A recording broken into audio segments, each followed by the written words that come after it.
Next देखो linear partial differential equation second और higher order की कैसे सॉल्व करनी है। फर्स्ट एग्जांपल हमने कर लिया था।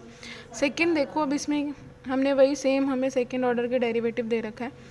हमने पहले बात की थी curl square Z by curl X square को किससे रिप्लेस करना है, डी स्क्वायर से। Curl square Z by curl X curl Y को हम किससे रिप्लेस करेंगे, डी इंटू डी डैश से। इस इक्वेशन में पुट कर दो, ये बन जाएगा D square minus 2d into D dash into Z is equal to sine X cos 2y। यहाँ पे 2 से मल्टीप्लाई 2 से डिवाइड, फॉर्मूला लग जाएगा 2 साइन ए कॉस बी क्या होता है, साइन ए प्लस बी प्लस साइन ए माइनस बी अपॉन 2, और यहाँ पे यही सेम टर्म। अब आपको बताया था कि सी एफ निकालने के लिए हमें क्या करना होता है, हम डी को रिप्लेस कराते हैं by M and D dash को बाय 1। पुट कर दो इस इक्वेशन में, आपके पास आ जाएगा M square minus 2m is equal to 0। M common m minus 2, यहाँ से आपके पास m की दो वैल्यूज़ आ गई, एक आ गई 0 एक आ गई 2। अब m की जब दो वैल्यूज़ आ गई, अब हम सी एफ लिखेंगे। सी एफ इसका कैसे आएगा, z की फॉर्म में आएगा। वो क्या होगा, 5 1 y प्लस, अब दोनों रूट्स डिस्टिंक्ट हैं तो 5 प्लस 0x और नेक्स्ट हो जाएगा 5 2 y प्लस 2x। ये जो डिस्टिंक्ट है वही वाला फॉर्मूला लगाया, 0x से इसको हम 5 1 y भी लिख सकते हैं, और ये y plus 2x। Same way में अब हम क्या कैलकुलेट करेंगे, देखो सी एफ आ गया है, now we have to calculate P I. P I हम कैसे निकालेंगे, वही same formula 1 by D square minus 2d into D dash, और साथ में हमारा वही function sine X plus 2y plus sine X minus 2y upon में दोनों की 2 है तो आप यहाँ पे ऐसे 1/2 लिख सकते हो सेपरेटली। सेपरेट कर दो इन्हें, 1/2 बाहर आ जाएगा।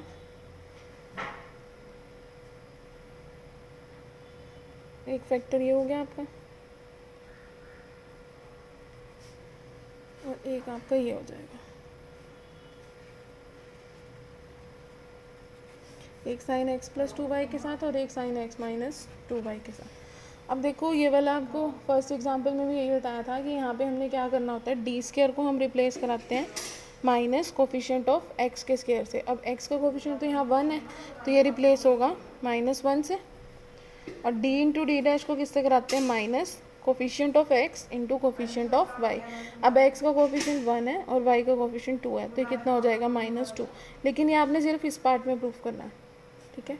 सेम इस पार्ट के लिए भी डी स्क्वायर को हमने रिप्लेस कराना है माइनस एक्स का कोफिशिएंट के स्क्वायर यानी -1, और डी इंटू डी डैश को minus coefficient of x into coefficient of y, ये कितना हो गया 2। अब ये दोनों वैल्यूज़ को इस इक्वेशन में पुट करते हैं।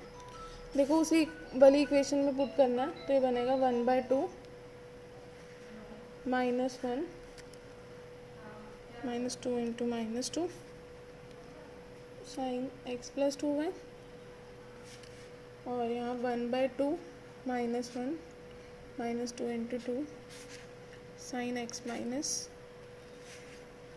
2y। इसको बस सॉल्व कर दो, ये हो गया आपका -1 + 4 3 3 इंटू 2 6, और ये भी 5 -5 इंटू 2 10, तो ये हो गया साइन एक्स माइनस 2y। तो ये आपका पी आई आ गया। अब लिख दो, general solution is given bye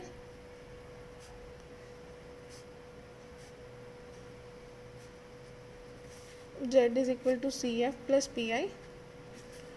तो यहाँ पे z, सी एफ आपका जो भी आया था 5 1 y 5 2 y plus 2x and then P I.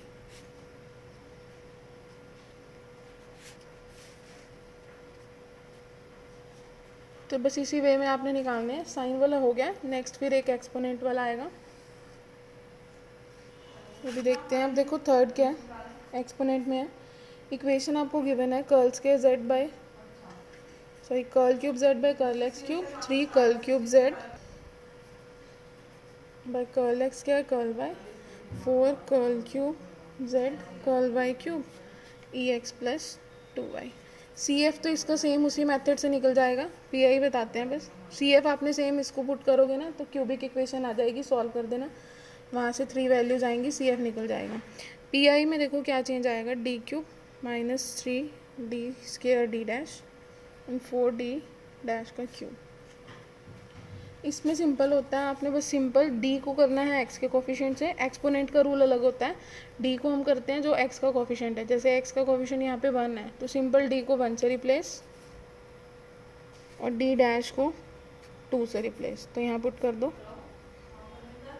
Plus 4 into 8 and then e x plus 2y। तो ये हो गया 32 प्लस 1 33, 33 माइनस 6 27। तो 1/27 1/27 ई एक्स प्लस 2y। तो ये आपका पी आई आ गया। सेम वे में सी एफ निकाल देना तो y का आंसर क्या हो जाएगा, सी एफ प्लस पी आई।